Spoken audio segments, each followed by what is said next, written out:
অৱশেষত আনুষ্ঠানিকভাৱে প্ৰমাণপত্ৰ গ্ৰহণ চৰাইদেউ মৈদামলৈ বিশ্ব ঐতিহ্য ক্ষেত্ৰৰ আনুষ্ঠানিক স্বীকৃতি ইউনেস্কোৰ পেৰিছত থকা ইউনেস্কোৰ মুখ্য কাৰ্যালয়ত সাংস্কৃতিক মন্ত্ৰী বিমল বৰাই মঙলবাৰে গ্ৰহণ কৰে বিশ্ব ঐতিহ্য ক্ষেত্ৰৰ প্ৰমাণপত্ৰ বিশ্ব ঐতিহ্য ক্ষেত্ৰৰ স্বীকৃতি লাভ কৰা চৰাইদেউ মৈদাম হৈছে উত্তৰ পূবৰ প্ৰথমটো সাংস্কৃতিক ক্ষেত্ৰৰ ঐতিহাসিক স্থান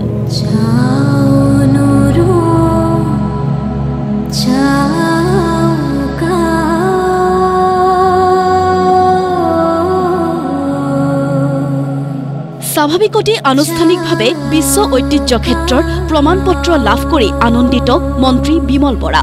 Thanks to the UNESCO to announce as a World Heritage Cultural Center of Soraideu Moidam, and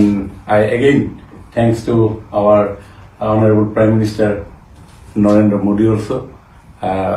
for his prompt initiative. This has been announced. এই সফলতাৰ বাবে মন্ত্ৰীগৰাকীয়ে প্ৰধানমন্ত্ৰী নৰেন্দ্ৰ মোদী আৰু ৰাজ্যৰ মুখ্যমন্ত্ৰী ডক্টৰ হিমন্ত বিশ্ব শৰ্মালৈ কৃতজ্ঞতা জ্ঞাপন কৰে মাননীয় প্ৰধানমন্ত্ৰী নৰেন্দ্ৰ মোদী ডাঙৰীয়াক অসমবাসীৰ হৈ কৃতজ্ঞতা জনাইছো তেখেতৰ অফুৰন্ত মৰম স্নেহৰ বাবেই এয়া সম্ভৱ হৈ উঠিল আৰু লগতে মাননীয় মুখ্যমন্ত্ৰী ডক্টৰ হিমন্ত বিশ্ব শৰ্মা ডাঙৰীয়াই যি নেৰানেপেৰা প্ৰয়াস আৰু প্ৰচেষ্টা চলালে এই ঐতিহ্য ক্ষেত্ৰক বিশ্ব ঐতিহ্য ক্ষেত্ৰ হিচাপে স্বীকৃতি প্ৰদান কৰাৰ ক্ষেত্ৰত নিঃসন্দেহে মাননীয় মুখ্যমন্ত্ৰী ডাঙৰীয়াৰ এই উদ্যোগ অসমবাসীয়ে চিৰদিন চিৰকাললৈ মনত ৰাখিব উল্লেখ্য যে প্ৰাকৃতিক ক্ষেত্ৰত ইয়াৰ পূৰ্বে কাজিৰঙা ৰাষ্ট্ৰীয় উদ্যান আৰু মানাহ ৰাষ্ট্ৰীয় উদ্যানলৈ বিশ্ব ঐতিহ্য ক্ষেত্ৰৰ স্বীকৃতি আগবঢ়োৱা হৈছিল ইউনেস্কোই 2024 চনৰ জুলাই মাহত 700 বছৰীয়া পুৰণি চৰাইদেউ মৈদামক বিশ্ব ঐতিহ্য ক্ষেত্ৰ হিচাপে ঘোষণা কৰিছিল আৰু এই ঘোষণাৰ পিছত নতুন বছৰৰ আৰম্ভণিতে মাঘৰ বিহুৰ দিনাই পেৰিছত অসমবাসীৰ হৈ ঐতিহ্য ক্ষেত্ৰৰ প্ৰমাণপত্ৰ গ্ৰহণ কৰে মন্ত্ৰী বিমল বৰাই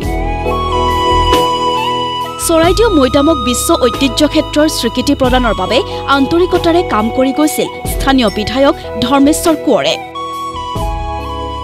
আনুষ্ঠানিক প্ৰমাণপত্ৰ লাভ কৰাৰ পিছত এতিয়া আনন্দিত বিধায়কগৰাকী যোৱা 13 তাৰিখৰ দিনা আমাৰ আনুষ্ঠানিক পত্ৰখন আমাৰ মাননীয় কেবিনেট মন্ত্ৰী বিমল বৰা হাতত অৰ্পণ কৰিলে তাৰ কাৰণে ইউনেস্কোকো বিশেষভাৱে ধন্যবাদ দিছোঁ তেখেতসকলে প্ৰথমবাৰৰ কাৰণে প্ৰথমবাৰতেই আমাক এই চৰাইদেউ সাংস্কৃতিক জগতখনত বিশ্ব ঐতিহ্য ক্ষেত্ৰ হিচাপে বিশ্ব দৰবাৰত প্ৰতিষ্ঠা হোৱাকৈ স্বীকৃতি দিলে তেওঁলোকক আমি পুনৰবাৰ ধন্যবাদ দিছোঁ বিশ্ব ঐতিহ্য ক্ষেত্ৰৰ স্বীকৃতিয়ে এতিয়া চৰাইদেউ পৰ্যটন ক্ষেত্ৰক অধিক সম্প্ৰসাৰিত কৰিব বুলি আশা কৰিছে আটাচু নেতৃত্বই বিশ্ব ঐতিহ্য ক্ষেত্ৰ হোৱাৰ পাছৰে পৰা আমাৰ চৰাইদেউ মৈদামলৈ বিভিন্ন দেশী বিদেশী পৰ্যটকৰ আগমন ঘটিছে আমি তেখেতসকলক স্বাগতম জনাইছোঁ যে আমাৰ চৰাইদেউ বিষয়ে তেওঁলোকে আৰু ভালদৰে জানক আৰু যিখিনি তেওঁলোকে জানি গৈছে তেওঁলোকে নিজৰ নিজৰ দেশত নিজৰ নিজৰ ৰাজ্যত গৈ তেওঁলোকে প্ৰকাশ কৰক চৰাইদেউৰ পৰা সুশান্ত কোঁৱৰৰ সহযোগত ব্যুৰো ৰিপৰ্ট প্ৰতিদিন টাইম